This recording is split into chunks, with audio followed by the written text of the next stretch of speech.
폭력적인 관계라던가 뭐 데이트 폭력 같은 것도 많잖아요. 그래서 안녕하세요. 의뢰인의 권익을 보호하는 신변보호 신철규 변호사입니다. 오늘은 스토킹 범죄에 대해서 좀 알아보려고 하는데, 요즘 스토킹 범죄로 기소되는 사례가 엄청나게 늘어났어요. 과거에는 의사에 반해서 따라온다거나 연락을 할 경우에는 경범죄처벌법 위반으로 벌금 10만 원 정도로 이렇게 비교적 약한 처벌 수위를 가졌었는데, 2021년도에 스토킹 범죄 등에 대한 처벌에 관한 법률이 이제 제정이 되면서 징역형으로 규정되게 되었죠. 그리고 처음으로 스토킹이란 단어를 이제 법률에 이제 규정하게 되게 됐고요. 법 제정 초기에는 상당히 기준이 좀 모호하다는 얘기들이 많이 있었어요.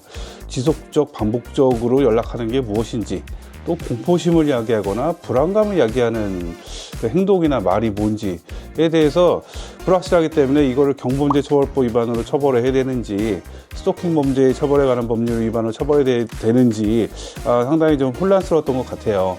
근데 요즘은 경범죄처벌법 위반으로 처벌을 받는 경우는 거의 없고, 거의 스토킹 범죄 처벌에 관한 법률 위반으로 기소를 하는 것 같아요. 그러면 스토킹 범죄로 고소할 수 있는 경우, 또 스토킹 범죄로 고소를 당했을 때 대처를 어떻게 해야 되는지를 나눠서 한번 말씀드릴게요.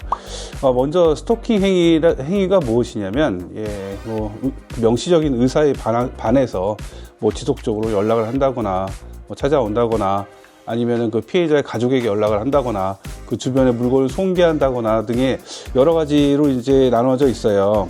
그래서 상대편에게 불안감이나 아니면 공포심을 유발하는 그런 행동을 했을 때 이거를 스토킹 범죄라고 하죠.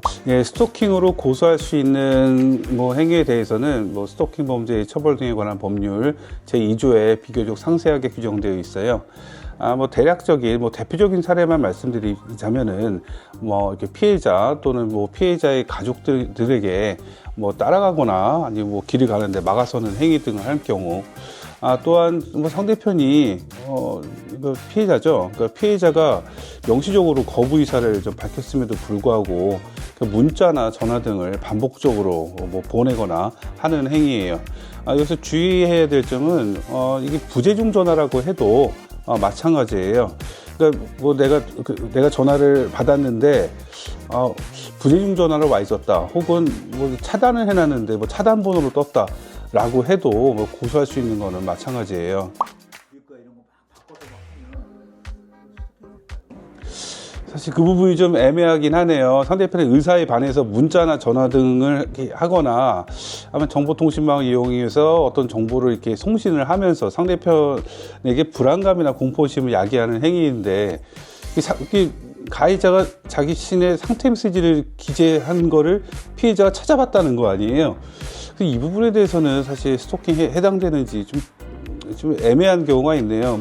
제 소견으로는 스토킹에 해당되지 않는 걸로 보이긴 해요. 그리고 과거에는 이 가해자가 피해자하고 원만하게 합의를 했다라고 하면, 예전에 반의사 불벌죄여서 공소기각 판결로 재판이 끝나버렸어요. 공소기각 판결이라는 거는 유무죄를 가리진 않고 재판을 그냥 마무리하겠다는 얘기거든요. 그렇게 마무리가 됐었는데 폐지가 됐어요, 반의사 불벌죄가. 그래서 스토킹 범죄로 인해서 조사를 받게 되거나 재판을 받게 될 때 단순히 합의만을 가지고 불기소 처분이 된다거나 공소기각 판결로 재판이 종결되는 경우는 없어졌다는 거 좀 유의하셨으면 좋겠습니다. 물론이죠. 아무래도 이 고소인의 의사가 가장 중요하기 때문에 피해자하고 합의를 할 경우에는 실형까지는 가지 않는 경우가 많고, 혹시 집행유예 사안 정도다라고 가정한다면 벌금형으로 끝나는 경우가 많고, 또 벌금형으로 끝나는 경우가 많다면 선고유예로 마무리되는 경우도 있겠죠.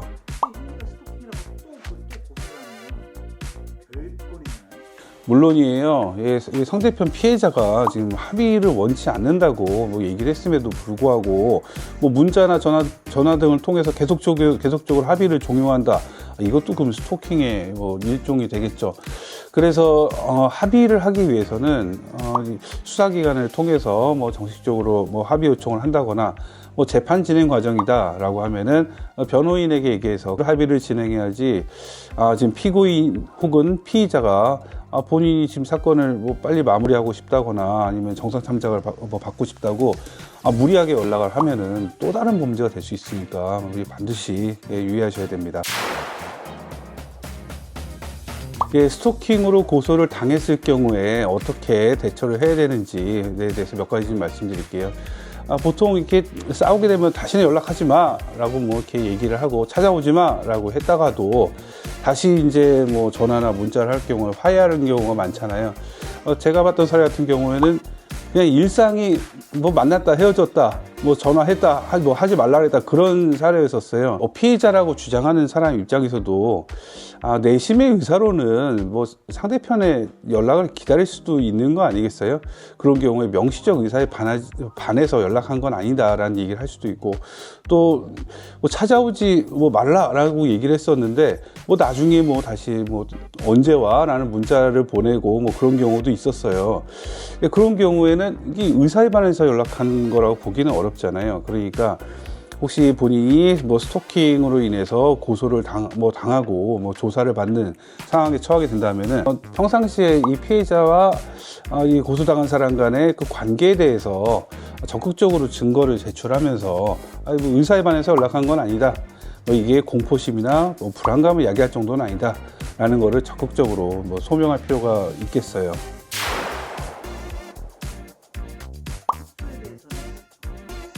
사실 그 횟수에 대해서 좀 애매한 부분이 있긴 한데, 뭐 제가 본 사례들만 해도 뭐 전화를 두세 통 한다거나 문자를 뭐 두세 번 보냈다고 스토킹으로 뭐 기소된 사례는 아직은 보지 못했어요. 제가 봤던 사례들을 보면은 최소한 20번 정도 뭐 전화를 하거나 문자를 했을 때 이게 사건화가 된 경우가 있거든요. 하지만 이거는 뭐 절대적인 기준은 아니에요. 뭐 본인이 그 피해자 입장에서 정말로 이 문자 두세 번으로 극심한 공포심을 느꼈을 만한 뭐 내용의 문자라던가 아니면은 정말로 이 지금 가해자라는 사람이 이 피해자의 관계에서 뭐 폭력적인 관계라던가 뭐 데이트 폭력 같은 것도 많잖아요. 그래서 연락하지 말라라고 수차례나 얘기했는데도 뭐 두세 차례 문자를 보냈을 때 이럴 때는 그 스토킹에 해당될 수도 있어요. 그래서 단순히 횟수로만 볼 수 있는 건 아니고 뭐 문자의 내용이라던가 뭐 둘 간의 관계 뭐 그거를 통해서 이제 스토킹에 해당되는 건지 뭐 단순 경범죄처벌법 위반으로 뭐 벌금형이 처해질 건지는 그 사안에 따라 다르다고 볼 수 있겠어요. 이 스토킹 범죄로 인해서 그 조사를 받으실 때를 보면은 이 수사기관에서 뭐 명백한 증거를 보여준단 말이에요. 이 증거는 사실은 뭐 어떻게 할 수 있는 부분이 아니잖아요. 본인이 문자를 보낸 게 맞고 본인이 전화를 한 게 맞으니 이 부분에 대해서 다툴 거는 없겠죠.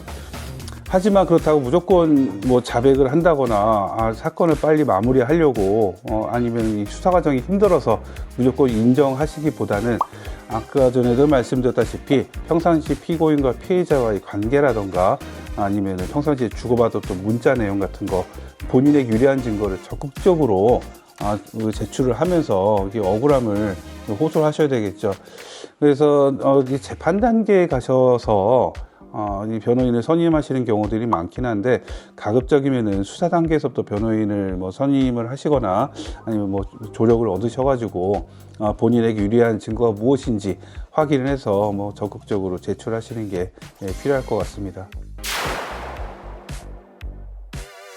스토킹은 당연히 해서는 안 되는 행위입니다. 하지만 억울한 가해자로 몰리는 경우도 종종 볼 수 있으니 본인이 스토킹 범죄로 인해서 뭐 경찰서에서 뭐 출석하라는 뭐 소환장을 받거나 연락을 받게 되면은 형사 전문 변호사와 반드시 상담하시기 바랍니다. 지금까지 신철규 변호사였습니다. 감사합니다.